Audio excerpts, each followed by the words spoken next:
नहीं उठ रहे तो पाप है। अगर हम संध्या वंदन नहीं कर रहे वो भी अपराध है। भगवान की सेवा पूजा से वंचित वो भी अपराध है। चीटी मटा न जाने कितने हमारे द्वारा नित्य प्रति समाप्त होते वो भी। तो जाने अनजाने हम जीवन में पाप कर्म में प्रवृत्त ही रहे आते हैं। तो श्री सूत जी कहते हैं कि ऋषियों तावत पापानि देहेस्मिन् निवसन्ति तपोधना। पाप हमारे शरीर में तभी तक रहते हैं जब तक हम रामायण की कथा को नहीं श्रवण करते। और रामायण की कथा श्रवण करने मात्र से हम निष्पाप हो जाते हैं। हमारा जो देह है पाप मुक्त हो जाता है। कोटि जन्म समुत्थेन पुण्येन तु लभ्यते। एक जन्म के पुण्य से रामायण की कथा सुनने को नहीं मिलती। कोटि जन्म समुत्थेन, करोड़ों जन्म जब बनते हैं जीव के, करोड़ों जन्म के पुण्य होते तब रामायण की कथा सुनने का अवसर मिलता है। देखिए श्रीमद् भागवत की कथा तो प्राय होती रहती है और लोग श्रवण भी करते रहते हैं, लेकिन वाल्मीकि काव्य का श्रवण बहुत ही कम लोगों को बन पाता है। तो कोटि जन्म समुत्थेन, करोड़ों जन्म सुधरने से ये कथा प्राप्त होती है। ऊर्जे मासे शीते पक्षे चैत्रे च द्विजसप्तमा यस्य श्रवणमात्रेण सौदासोऽपि विमोचिता। कार्तिक मास, चैत्र मास और माघ मास, ये 3 मास में कथा बड़ी श्रेष्ठ होती है। ये कथा इतनी पवित्र है कि सौदास नाम का ब्राह्मण जो राक्षस भाव को प्राप्त था, राक्षस शरीर को प्राप्त कर गया था गुरु की अवज्ञा से, उसका भी परम कल्याण हो गया ये रामायण की कथा से।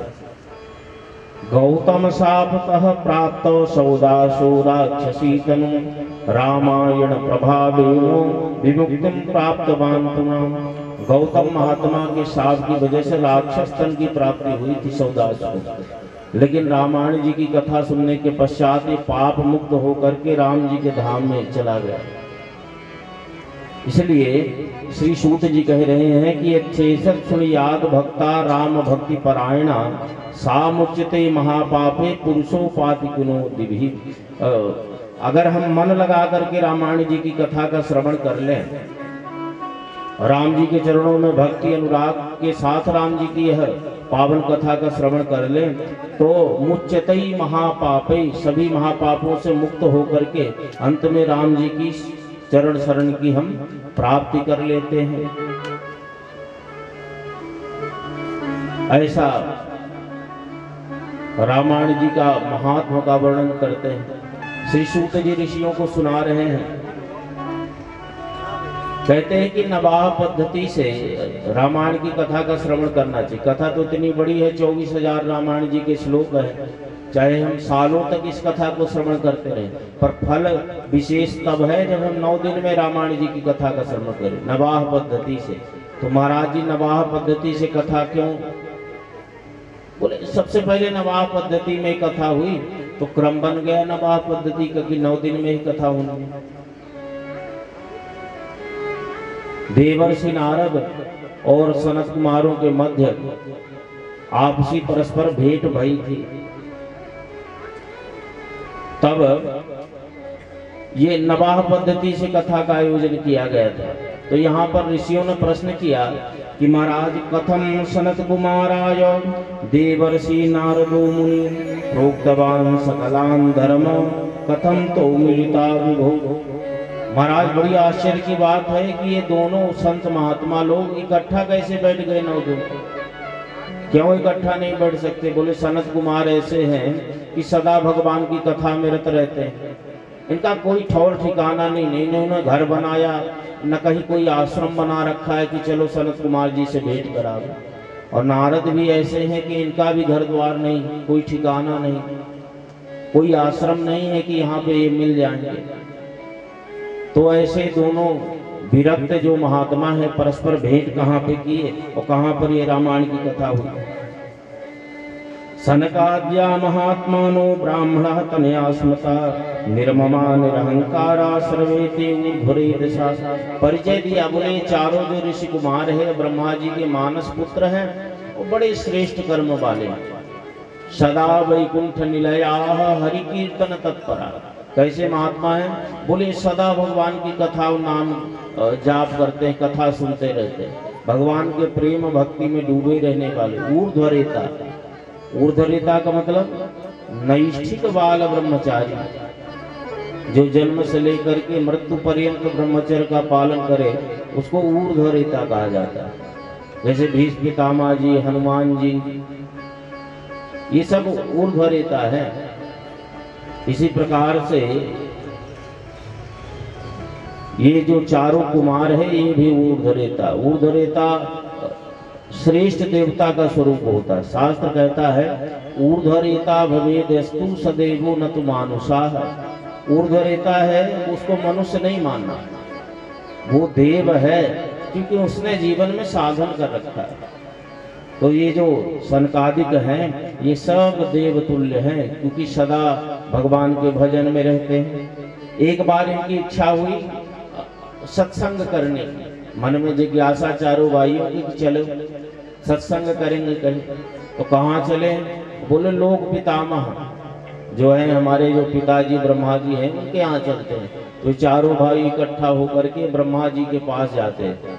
ब्रह्मा जी का निवास स्थान सुमेरु पर्वत, सुमेरु पर्वत के शिखर में ये चारों महाभाग ऋषि पहुंच गए।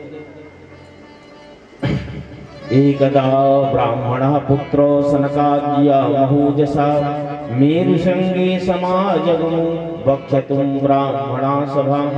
जब वहां गए तो 4 नदियां वहां पर बहती हैं। चारों नदियों का इन्होंने दर्शन किया है। गंगा जी में स्नान किया, और गंगा जी में जब स्नान किया इन्होंने तो उनके मन में अद्भुत भाव जागृत हुआ। क्यों भाव जागृत हुआ? बोले जो गंगा है वो गंगा भगवान श्री हरि के चरणों से निकसित है। तो गंगा स्नान करने से भगवान के प्रति प्रीति बढ़ी, चरणों में प्रेम बढ़ा, भगवान के चरणों का चिंतन हुआ कि गंगा जी जो है चरणों से निकली हुई है भगवान। और वहीं पे गंगा स्नान करके भगवान में ध्यान में लीन ही थे, तभी इनको वीणा का स्वर सुनाई पड़ा और दिव्य भगवान श्री के नामों का संकीर्तन इन्हें सुनाई पड़ने लग गया। नमः पराय देवाय परात्परतराय च परमात्मन निवासाय सगुणाय वगुणाय च। भगवान का कीर्तन और पीछे नारद जी को देखा। नारद जी ने प्रणाम किया। चारों बड़े हैं आयु में, नारद जी से अवस्था में बड़े हैं, इसलिए चारों को प्रणाम किया। और दिव्य नारद जी का जो संकीर्तन है बड़ा दिव्य है। संकीर्तन का वर्णन, नारद जी कौन से भगवान के नामों को लेते हैं? बोले नारायण च्युतानंत वासुदेव जनार्दन यज्ञेश यज्ञ पुरुष राम विष्णु नमोस्तुते। ऐसे नारद जी संकीर्तन करते हैं। चारों भाइयों को प्रणाम किया और प्रणाम करने के बाद सुंदर आसन में विराजमान भये। सत्संग की इच्छा जागृत भई तो रामायण की कथा सनत कुमारों ने यहाँ पर देवर्षि नारद जी को सुनाई। यन्नामः स्मरणेनापि महापातकिनोऽपि ये पावनत्वं प्रदायन्ते कथं तो शतलुब्धसि। भगवान श्री राम जिससे शीघ्र प्रसन्न होकर के जीवों पर कृपा करते हैं, ऐसी रामायण जी की कथा है।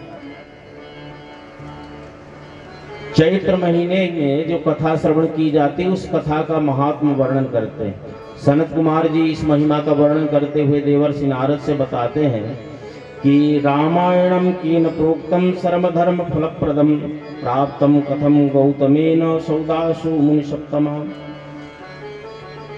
रामायण प्रभावेन कथा भूमो विमोचिता।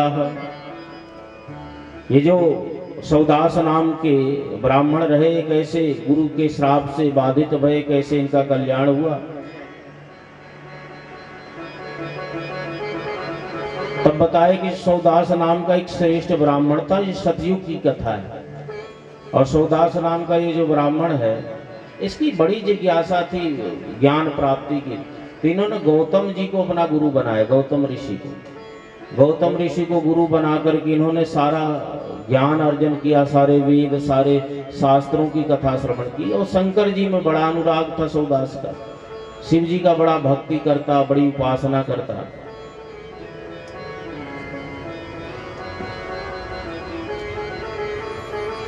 एक बार भगवत आराधना में बैठा हुआ था और ऋषि आए। ऋषि को ये देख लिया सौदास ब्राह्मण, लेकिन देख करके भी अनदेखा कर दिया। इसको लगने लगा कि हम ज्यादा बड़े श्रेष्ठ हैं अपने गुरु से। गुरु हमारे कम भजन करते, घंटे 2 घंटे, हम दिन भर शंकर जी का भजन करते, दिन भर पुराणों की कथा को कहते सुनते हैं, तो हम गुरु जी से ज्यादा श्रेष्ठ हैं। आसन में बैठे रहा, आंख मूंद करके शिव जी के मंदिर में, गुरु जी का वंदन तक नहीं किया, उठ के अभिनंदन प्रणाम भी नहीं किया। तो गुरु जी तो बड़ा आनंदित हुए, हमारा शिष्य कितना योग्य हो गया, देखो हमने इसको ज्ञान दिया और ज्ञान के प्रभाव से भगवान के भजन में लीन है। तो गुरु जी को तो बड़ा आनंद आ रहा है, लेकिन शिव जी से रहा नहीं गया। शिव जी जान रहे हैं कि ये गुरु का अवज्ञा कर रहा है, गुरु का अनादर कर रहा है, उठ करके प्रणाम नहीं करता, आंख मूंद करके मिथ्या ही ध्यान का नाटक करता। तो शंकर जी से रहा नहीं गया, शंकर जी कुपित हो गए, आकाशवाणी हुई और राक्षस होने का इसको श्राप दे दिया शिव जी। बड़ा दुखी हुआ। कई लोग ऐसे होते कि ठोकर लगने के बाद ज्ञान आता, पहले वो ज्ञान नहीं था। जब श्राप लग गया शिव जी का, तब अपने गुरु जी के चरणों में गिरा, रोने लग गया। गुरु जी ने इसको समझाया, देख चिंता मत कर, शिव जी थोड़ा सा कुपित होकर के तुझे श्राप दे दिया, और तू चिंता मत कर, ये श्राप बहुत दिन टिकेगा नहीं तेरा, मात्र 12 वर्ष तक ये श्राप रहेगा, और 12 वर्ष के बाद तेरा परम कल्याण होगा। 12 वर्ष के बाद चैत्र महीने